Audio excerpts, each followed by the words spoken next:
No. Is something that she's not comfortable in her own skin about. And I really like that they showed that about Mary, because that's kind of what it happens when you're stepping into something that's uncharted territory. And you saw that Jesus, when he came to the Shabbat, he was so reassuring, so encouraging, compassionate, and truly just so supportive of her.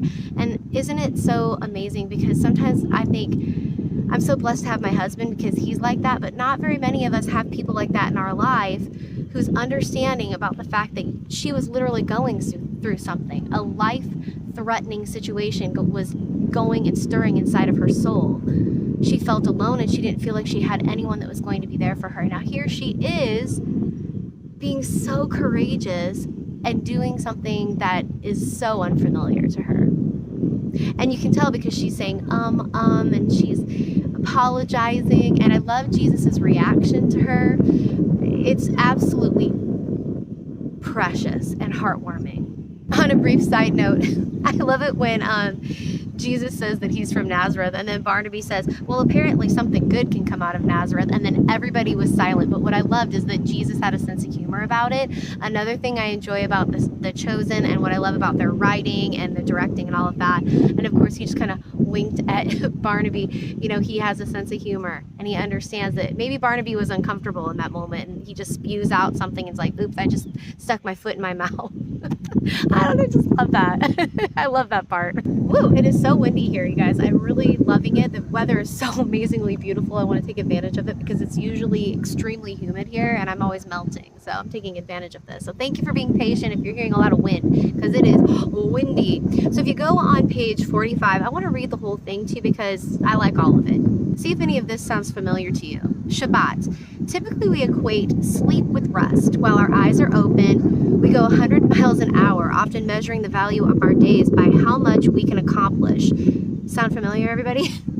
All too familiar for me. Good days are busy ones, full of going, seeing, doing, exploring, conquering, and completing. And then at night, when we're no longer physically capable of doing all of the things, we stop for a moment to rest.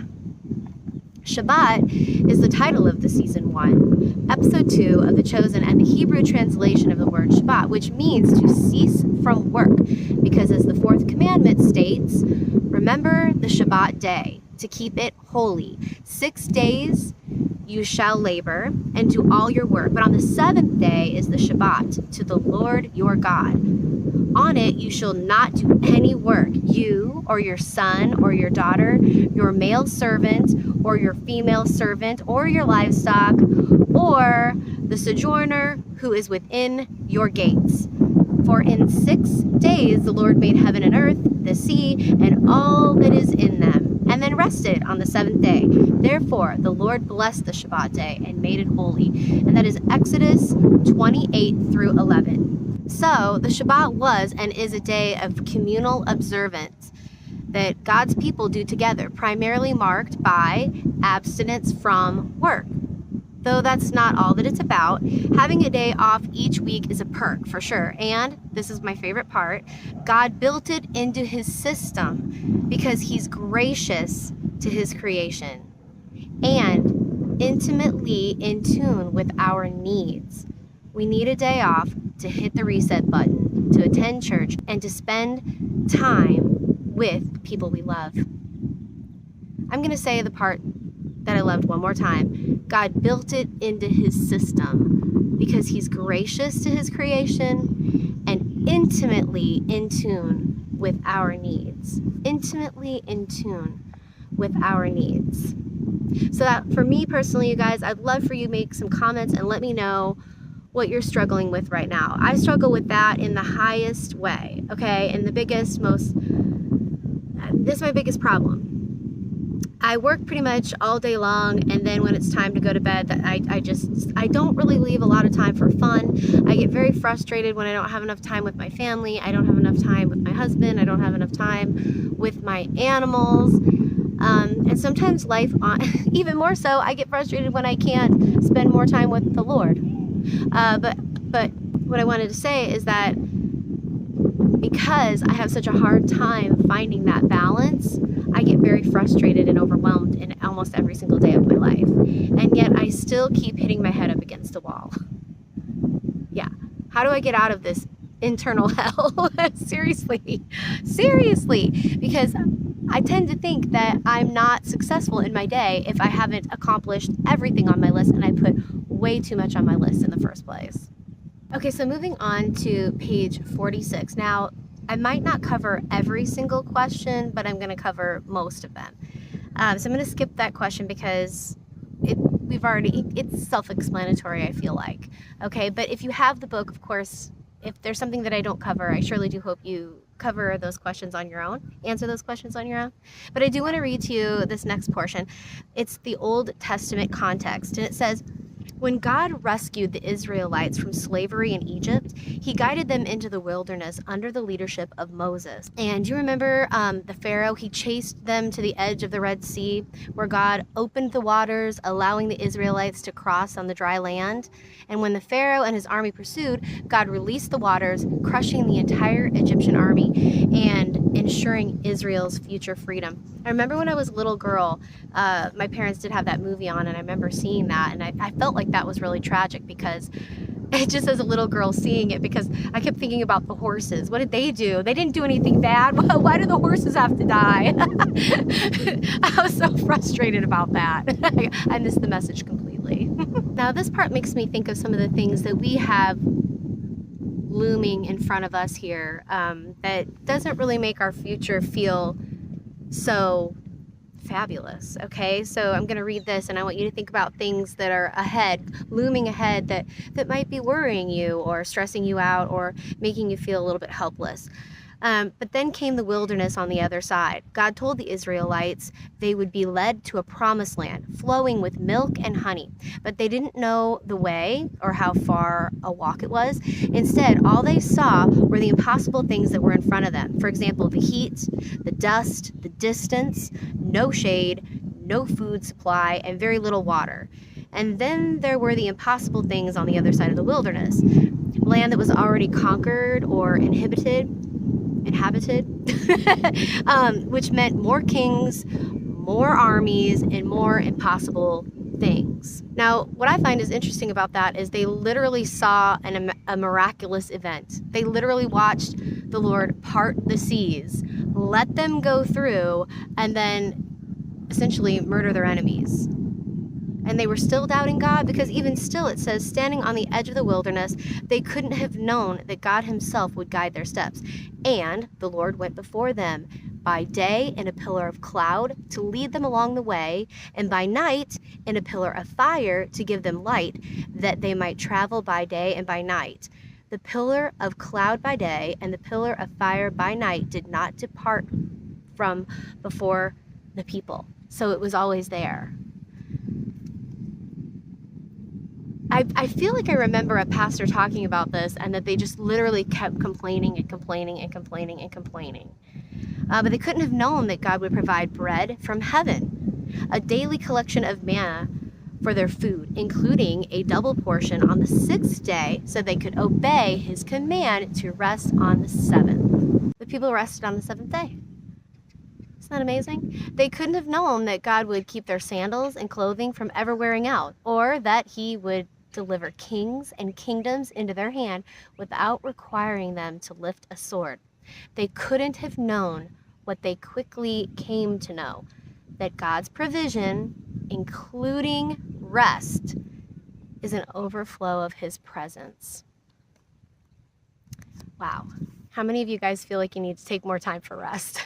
And the things that really fill your soul. So jumping back to the verse that we talked about in the very beginning that they give you here in this lesson, it says, what promise did God make to his chosen people in Isaiah 43:2? Do you guys remember what he said? I put that you pass through the waters, I will be there. They shall not overflow thee. When you walk through the fire, thou shalt not be burned. Let's read it. When you pass through the waters, I will be with you. I will be with you when you pass through the waters. They shall not overwhelm you. When you walk through the fire, you shall not be burned, and the flame shall not consume you. So I think probably when, I mean, I'm not going to speak for everyone, but I think when you can't physically see it, it just seems unfathomable. It's really hard to say that word. Unfathomable. Unfathomable. It's unfathomable. Because God's nature is not a very common thing. It's not something that we're used to seeing every day. It's faith. Yep, you gotta have faith in that, guys. And in the Bible, I believe, I don't know the exact number, but I feel like I read or I heard somewhere that he says, do not fear. I'm assuming as many times as there are numbers of days in a year. That's kind of fascinating, don't you think? Does anyone know the actual times that it says, do not fear in the Bible? Do you know the exact number? All right, so on page 48, now it asks a question and it goes through some verses that it needs you to kind of look up and study and then answer the question. So if you're rewatching this little Bible study series, you can pause, obviously. Please read through the verses and then let me know your answer in the comment section. But if you are watching live, either write them down, of course, or look in your book and please go back and read them, because it's really beneficial when you do so. So here we go. How does the wording in this verse relate to Exodus 14:26 through 31, Joshua 3:14 through 17, and Daniel 3:1 through 28? As I read through them, I believe that relating to the verse in Isaiah is how God fulfills his promises. He does not break his promises. Everything that he says that he is going to do, he does, and he has done it. And if you follow Bible prophecy, which I always tell you that I love so much, you will see that he does. You can trust his word. And that's a beautiful thing. We really can't trust humans, and that's unfortunate, but God, you can trust. How exciting is that there is someone looking out for you and has the best interest for your life. Maybe we don't sit down and take the time because we're so busy. We can't even take a day off to rest and relax, but we can't even sit to think and meditate on what that feels like. And it is so windy, you guys. You know what? Doing this Bible study is restful to me. I get to sit out here in nature and study the Lord, but then also I feel like when I'm in nature, I can feel more of God's presence. And just thinking about how he fulfills his promises and how, everything, the state of the world right now, I think a lot of people believe that there's going to be a man or a human, a president or an elected figure that's going to step up and save the day. I hope you guys can forgive me on this, but I don't believe that that's true. I don't think the state of humanity and the state of society is allowing for that anymore. But I do believe with all of my heart, if I sit and I think about it and I meditate on it, I do believe that the Lord is going to come through for us and that he's going to fulfill his promise. I mean, look at how he protected the Jews here and when they were enslaved by Egypt. I think that's a beautiful example of what God can do for us in this day and age. On to the next question. So number 4, the one who made the wilderness was the one leading the Israelites through it. So how does meditating on God as the creator change the way you look at impossible things like we just discussed? And I believe it's faith and knowledge in and of the Lord. I believe that you need to have that. I think it's crucial. Otherwise, we're just walking around aimlessly, grasping at everything that is just temporary. So many lessons. I think it was Michelle Creations. She's the one that said so much was covered in season 1. And there was a lot covered in season 1. And it gets even better in season 2 and season 3. They have to cram a lot down into your throat because I think they're only going to do 7 seasons. And so I think they hit the most important messages. Which, how many Jesus series have you guys watched that just doesn't stick to your soul? But The Chosen totally does. And they hit it out of the park every single time. And moving on page 48 to Wellspring of Rest. Listen to this. The Jews of first century Israel weren't much better off than their wilderness wandering ancestors. Please look into what's going on in Israel right now. They are really, really struggling. And so how wild and crazy is it that in this time frame, the Israelites are also suffering yet again in a very severe way. You'll learn a lot about what's going to be happening in the world right now by following what's going on in Israel. And it states here that the Israelites longed for relief from their circumstances. Do you guys long for relief from your circumstances at times? It says relief and rest don't necessarily come from circumstances being removed. Rather, they come from God's presence, no matter the circumstances. Remember, when you pass through the waters, I'll be with you. Remember how encouraging Jesus was when Mary was hosting the Shabbat. He was very encouraging. He was right there with her, supporting her. I'm sure he knew that she was going to be a little bit wobbly and extremely insecure. Isn't that sweet? And it goes on to describe Mary's experience here. So it says Mary Magdalene experienced Jesus's rescuing power in her life, but being freed from her demons, it didn't automatically remove her difficult circumstances. So I think a lot of the times we think, God, please help us. We pray and we might not get an answer right away. And then also too, I don't know if we can fully sometimes see in the midst of our pain and our hurt, some of the miracles that he actually does weave into our life. I know for me, sometimes it's years later I look back and I go, oh my gosh, he had my back the whole entire time. How did I not see that? When things start to play out, like parts of my life start to get settled, things start to heal, things start to get better, and I see how he moved in my life. And I believe it also says that he doesn't give in the way we give.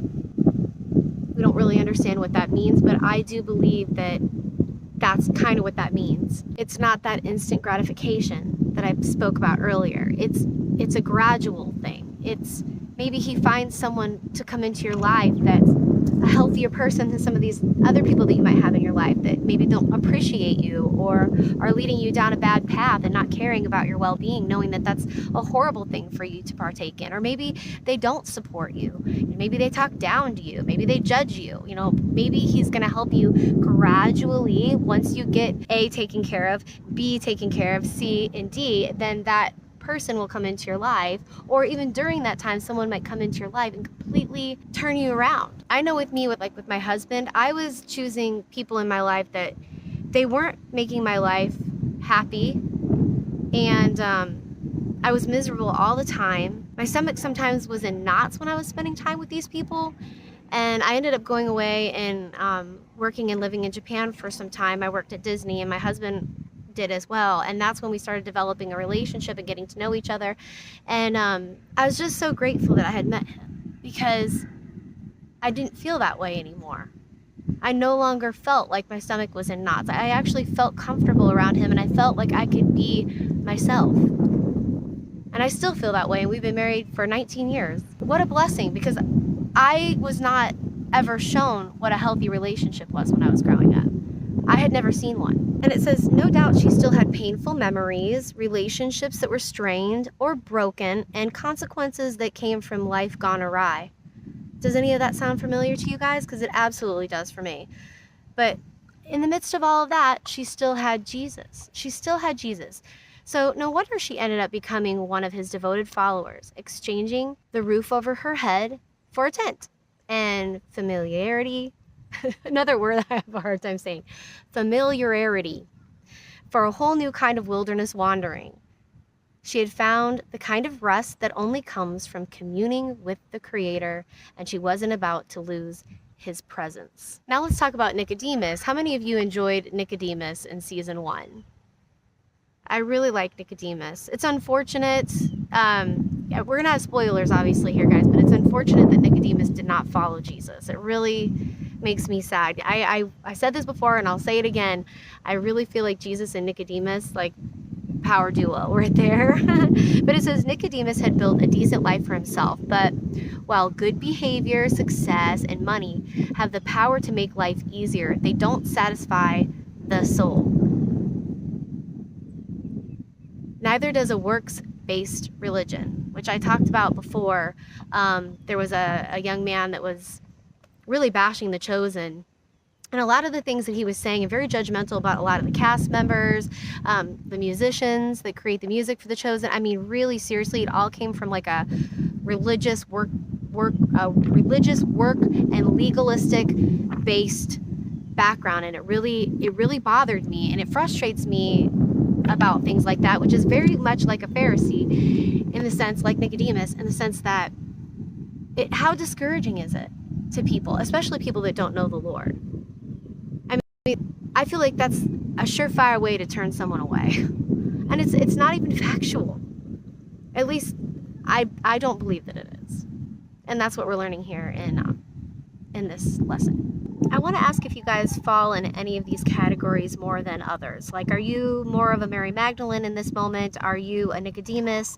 Now we're going to cover Matthew and Simon. So, while the chat is going by, please feel free to be candid. I know I will, I won't let you down on that regard. But then we're talking about Matthew here. He found a way to benefit from the Roman occupation, and as a result, he likely wasn't invited to many Shabbat dinners. I'm sure that was a very lonely place for Matthew, and you watch the show, no doubt Matthew was very lonely, and that's sad. Relational fallout would have been unavoidable, though perhaps for a time he was able to ignore the loneliness that came with the taxman territory. But striving after personal gain leads us away from our Creator, away from any hope we have of experiencing true rest and peace. My father-in-law, those of you that have been following me, that my father-in-law passed away. He was a pastor. And I feel like this last part makes me think about him. He was always working. And when he wasn't working, he was pastoring. I don't remember very much where I felt he was in state of mind. I believe that he did believe in rest and peace. I just never felt like he was there. I felt like he was waiting for retirement. And you want to know what the saddest thing is, you guys? Is that he died like a year or two before he was planning to retire. That is a huge message, okay, guys? Please take that message in. Please, I beg you. And good old Simon, he might have been among those most ready for God to intervene in Israel's difficult circumstances. Overwhelmed by financial hardship, he likely struggled with impatience, maybe even his faith. You think? Perhaps he wondered when God would relieve Israel's suffering and restore their freedom.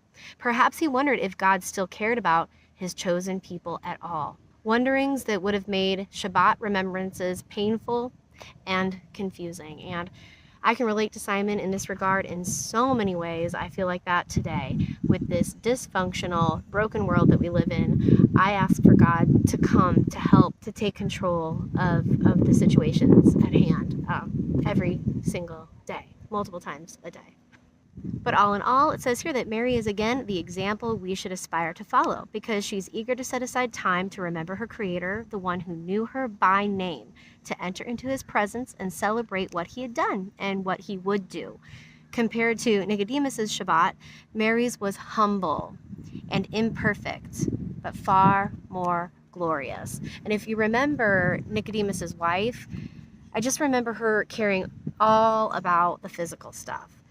The plates, it had to be just perfect, the food and all that stuff, but they're missing the point. They're missing the point. And I want you to think about that. You've got Nicodemus and his wife holding this massive Shabbat with all these, especially astute individuals. And then you've got Mary.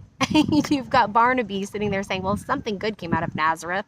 You know what I mean? Those are the type of people I would like to sit down and have a peaceful Shabbat with all day long. If I sat at Nicodemus's table, I would be so extremely uncomfortable. I wouldn't know what to do with myself. And I've been there before. I've sat at tables like that before. And I'm literally like Mary, tied up in knots, umming and ahhing, and not even knowing what to say. Except wanting to look at that door and my clock and say, okay, how soon before it's time to go? And so when we turn to page 50, it's our turn to answer some questions. And number 5 says, when it comes to participating your own Shabbat day rest, which character do you relate to the most and why? So I pretty much already asked you that. So if you didn't answer the question, I would like for you to do so now. Just type in the name Nicodemus, Simon, Mary, Matthew. Now, I don't know if you recall from my last episode, I told you guys that I had already done this Bible study. So I'm redoing it with you guys. I have not done season 2 or 3, so that'll be new for all of us. But after what I said to you, it's kind of funny to read back on what I wrote. I said, Mary, because it's something new to me, unfamiliar territory. I'd feel insecure, as she did, and timid about making a mistake, which is kind of what I already said. Yeah. And for question number 6, Psalm 46:10 says, be still and know that I am God. How would meditating on God have impacted Mary's healing process? I feel like if Mary had taken the time to meditate, to stop and reflect, I think with time she would have realized that the alcohol was temporary, a temporary fix, and that her pain is still present. And I also feel like, you guys, you can learn a lot, and I'm learning this too. So when I'm telling you this stuff, I'm not saying, oh, I've got it all figured out, this is what you should do. No, I wanted to do this together so we could all help each other. And I do feel like you guys are doing an amazing job sending me some really beautiful comments. Even some of you that weren't even on the live stream, you've made some beautiful, like, thought-provoking comments, and very kind ones, by the way, as well. And I feel like we can all learn from each other through each other's experiences. Like Ruth, you're one of them. You have mentioned some things in your personal life and shared them with me, and I find that to be so touching. And then you also give me different verses that help me, you know, and they benefit me. So you guys are really great in that way. I think I might have gotten distracted when I said that, but oh no, I wanted to say that, focus, Corinne. I wanted to say that I think that if that's something that you're struggling with, you know, reaching for whatever it is, we all have something. There's a pastor that I like to follow that calls them our sugar sticks. You know, you reach for your sugar stick, but the sugar stick wears off. And I think in the midst of putting the sugar stick down, meditating, then maybe writing in a journal, what are you feeling in that moment? Why are you reaching for that sugar stick? You can learn what your pain is, instead of continually just pushing it down deeper and deeper and suppressing it, which is something I'm really good at. I'm like a pro at that. I could win an award for that, okay? And then it comes back and it sneaks up on you at a time you don't expect, and it's usually at the worst time ever. Does anyone know what I'm talking about here? You know? I'm laughing, but it's obnoxious. And that's why we need to put the sugar sticks down and really try to quiet our minds. It also asks here about how would meditating on God impact Nicodemus's priorities. I do feel like when I was watching the episode, I don't know Nicodemus in real life, and none of us did, but his wife, to me, I found her to be not helpful. She would whisper things in his ear. I felt like she was discouraging, and I felt like she cared about materialistic things. So if she wasn't talking in his ear so much, and maybe being in the midst of all the other Pharisees, what a big choice Nicodemus would have to make. He would literally have to change all the people in his life, which all of those people, you know, would be extremely judgmental of him. In this day and age, they would take bad things about him and use it against him. Do you know what I mean? What a horrible place for Nicodemus to be in. Then we talk about Matthew's striving. I'd like to ask you guys if you have anything to say about Matthew. And then Simon, of course, I mean, that's just anxiety right there. Being impatient and having a lot of confusion. How many of you guys have gone ahead and made a choice instead of waiting and thinking about it and praying about it? You just kind of go with your gut, and you just, not even with your gut, you just kind of just press forward out of impatience, and then you realize that you made the worst decision ever, and how do you even get out of it? You just made more trouble for yourself. Does that make sense? What do you guys think? I mean, please tell me your thoughts. I tried to practice that actually this weekend. My friends and I went on the boat, and their boat broke down in the middle of the ocean. Seriously, I'm not kidding. And it was basically about 4 o'clock in the afternoon, and it gets dark at about 6 o'clock. And it was kind of cold. And my friend's husband was naturally, you know, feeling frustrated, embarrassed. I mean, it was all on him to make sure that this gets resolved. And I just had so much heart for him in that moment. And it was interesting to see each person and how they were dealing with the situation, you know, knowing that we could be stuck out in the ocean, and are we going to get back in enough time? Is it going to be cold? I was practicing meditating, praying, being quiet and peaceful, and just letting God handle the situation. And it all turned out just fine. We got back in plenty of time, and everybody was safe. It was all good. And the only thing that was hurt was egos. But we were with friends, so you know what? It's all love in the end. Number 7 here is very thought-provoking. It says, keeping the Sabbath is most obviously marked by not working. But God's primary intention behind the commandment is to spend the day like Mary did, to enter into his presence. And what needs to change in your schedule or in your mindset to rest the way that God intended? Not just answering for myself, you guys. I truly believe that God wants us to be anxiety-free and live a joyful life. And of course, the world that we live in sometimes doesn't allow for that at all. And there's so many reasons why that is. And one of the things that I constantly stress about is filling my plate with a to-do list. And I make my to-do list so long. I think I mentioned this earlier in the episode here, but if I don't complete that list, it's just like my whole day was garbage. And then while I'm getting ready to rest, I beat myself up for hours because I did not spend time with my husband. I didn't focus on, things that were important to him when I should have. I didn't spend time with my animals, and I was really longing to, throw the Frisbee with Kelly. She looked sad, that type of stuff. It's a deep struggle of mine to literally sit down and relax. I feel guilt. I feel guilty when I'm not accomplishing things. But what about having a relationship with the Lord? What about sitting down and doing the Bible? And that's one of the things that I thought if I do this vlog, it's going to force me to sit down and do this. And that's another reason why I'm so grateful for you guys joining me, because it honestly holds me accountable as well. Not only to God, but to myself. And hopefully I can bring other people with me. And, I love community. And I've been dying for my YouTube channel to have a community. And it's just, my husband and I've told you in the past, we just wanted to do fun things. Whatever it is that we like, that's what we wanted to do for our vlog, but that doesn't really help the algorithm. And so this time so much has changed in my life that really I just only want to focus on God. On a side note, I will say when my husband and I plan to do a vlog together, we always have so much fun. So we will throw some fun adventures and silly things in here and there, and I hope you guys will give those a view every once in a while too. Throw us a bone, okay?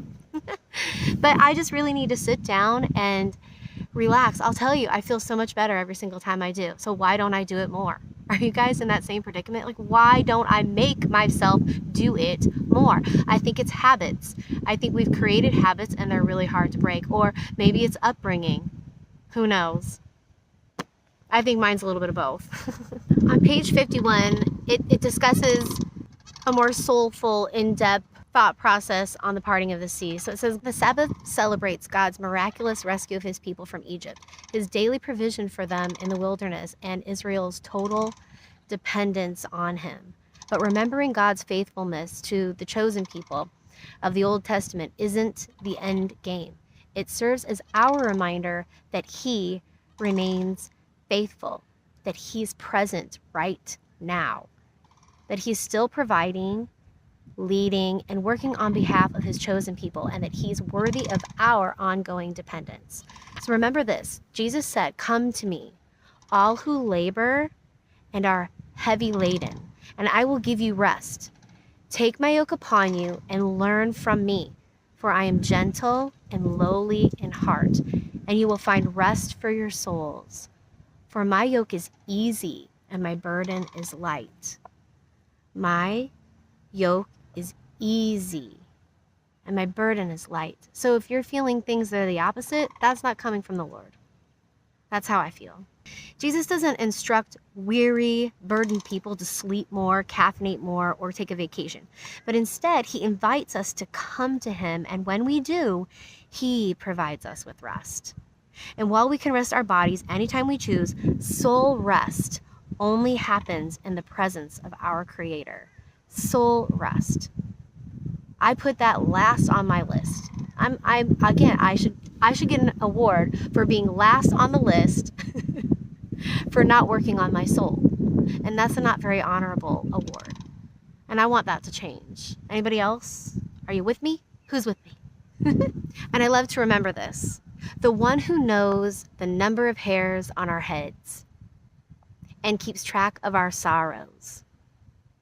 The one intimately aware of our unique challenges and all the ways He's going to use them for good.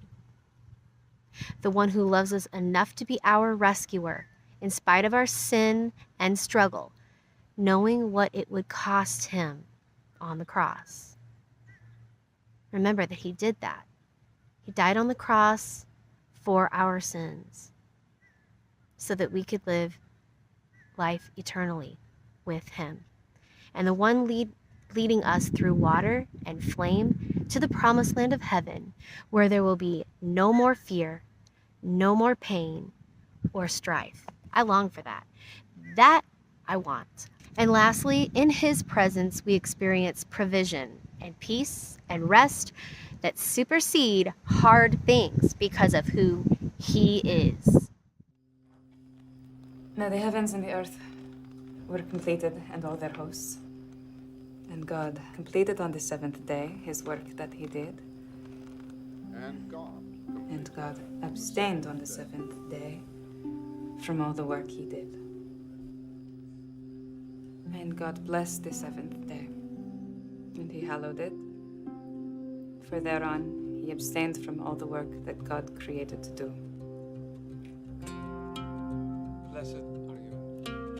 Blessed are you, Lord our God, ruler of the universe, who creates the fruit of the vine. You have lovingly and willingly given us. You have lovingly and willingly given us your Shabbat as an inheritance in memory of creation. Because this is the first day of our holy assemblies in memory of the Exodus from Egypt. Blessed are you, Lord our God, King of the universe, who brings forth the bread from the earth. Amen. Amen. Amen. And so on page 52, number 8, it says Jesus' promise in Matthew 11:28-30 is reminiscent of the promises in Isaiah 43:2, and that Jesus doesn't say there will be no responsibilities or hardships in your life. Instead, he stays with us and provides a way through. How does knowing that impact the way you feel about or respond to your circumstances? And so while you're thinking about that, I want to explain to you something that happened with Sean and I. So I've mentioned about my father-in-law several times because that's one of the most recent things that happened to us during this pandemic. I prayed so hard for my father-in-law that I felt like I was going to get sick to my stomach. I prayed that much. And my father-in-law still passed away. And my husband and I still had to go through that whole treacherous situation. But God was with us throughout that whole entire situation, and I don't resent God at all for that. I feel like God knew what was best for my father-in-law, and I have a lot of peace in that. I really, really do. He taught Sean and I so much throughout that whole situation. And I probably wouldn't be doing this today as hardcore as I am now. I wouldn't be so clingy towards God the way that I am now if it wasn't for that situation, number one. And number two, he provided a doctor, and then a friend of mine, her holistic friend, came, and there were people that came to the rescue that were educating my husband and I on so many different things. And these people did this out of the kindness of their own hearts, not even asking for anything back in return. That's number two. And then my grandmother-in-law, Sean's grandma, was severely sick with COVID in her 80s, not doing well at all. And we took everything that we learned from these doctors, and we were able to save her life without taking her to the hospital because of what we learned. So I do believe God was present then, and I have more things that I could say about that, but I would go on for a very long time. I was just wowed by seeing God move in that situation, in that circumstance that didn't turn out the way I wanted it to, but I still learned a lot, and a person's life was saved after that. Mind-boggling, just mind-boggling. Do you guys have any stories like that you'd like to share? Every single time I'm getting a big wind gust, so please forgive me. Okay, so number 9 says, fill in the blank. God is with me in, what would you say? I say every way possible. And I find that to be extremely comforting. On page 53, number 10 says, reread Psalm 56:8, Matthew 10:30, Luke 12:7, Romans 5:8, and 8:28, as well as Revelation 21:4. Which of these verses bring you feelings of rest, peace, and hope, and why? I'm going to go ahead and pick the book of Revelation. And God shall wipe away all tears from their eyes, and there shall be no more death, neither sorrow nor crying, neither shall there be any more pain, for the former things have passed away. How does that make me feel? And why? How does it make me feel peace and rest? I feel like God has the plan and that we need to trust God in what's going on right now in the world. He already knew that this was going to happen. And I don't believe that we are set for God's wrath. I do not believe that. I believe he will take us out of here before he casts his wrath out here on the earth, just like he helped the Israelites that we spoke about earlier. And this is where our faith comes in. And this is where we need to look and see, open our eyes and see how he's working in our circumstances right now, whether we like them or not. Whether it turns out the way we want it or not. I know that's a tough pill to swallow, but I want you to think about the example that I gave you in our life after losing my father-in-law and the way that I look at his life, how it was going anyways. I love him enough to say that I would prefer him to be safe. I would prefer for him to be healthy. Him being with God right now is better than anything that could be happening to my father-in-law right now. Do I miss him? Do I long for the fun days that we used to have together? Yes, all the time. All the time. But I don't think that I would be, like I said, doing the things that I'm doing right now if it wasn't for that situation. Not in the way that I am. Not in the way that my soul is feeling right now and everything that we went through. You know, they say that we are the bride of Jesus, and that when the Christians get raptured up right before, you know, all hell breaks out on the world, that we'll be up in heaven having a wedding ceremony with Jesus. And I can't help but ask myself, because some people don't believe in the rapture, why would Jesus beat us up and severely punish us right before a wedding ceremony? That doesn't make any sense. And just knowing what we just heard about the Israelites, that doesn't sound like something Jesus would do. I don't believe that. I just don't believe that. Thanks so much for joining me today, everyone. We're going to wrap this up. And again, I cannot say thank you enough for giving me your time. If you guys have a moment to subscribe to our channel, and don't forget to hit that notification bell so that way if anything goes awry at any time, if I make a post, especially a community post, which is what I'll do, like last week, oh my goodness, with all the fiascos going on with my computer, it felt so good to hit that community post and let you guys know, but I wasn't sure if you were getting the message or not. And so I definitely don't want to waste your time or think that I made a commitment to you and completely bailed, okay? So now let's finish off with a beautiful prayer.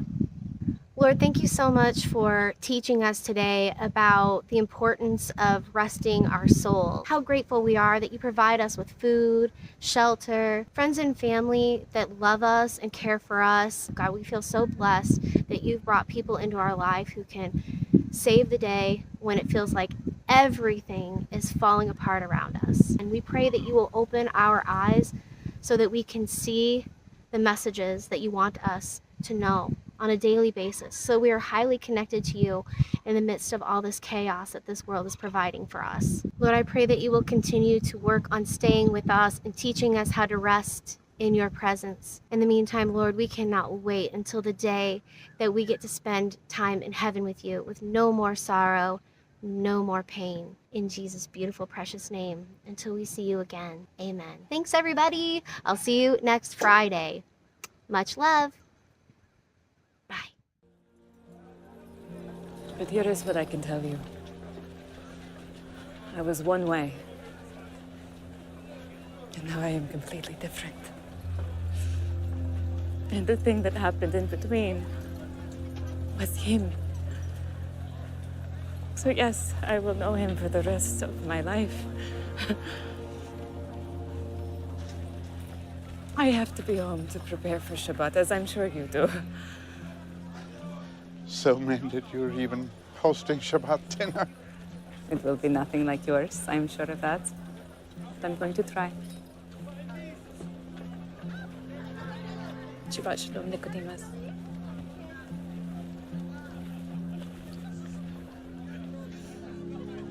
Shabbat Shalom, Mary.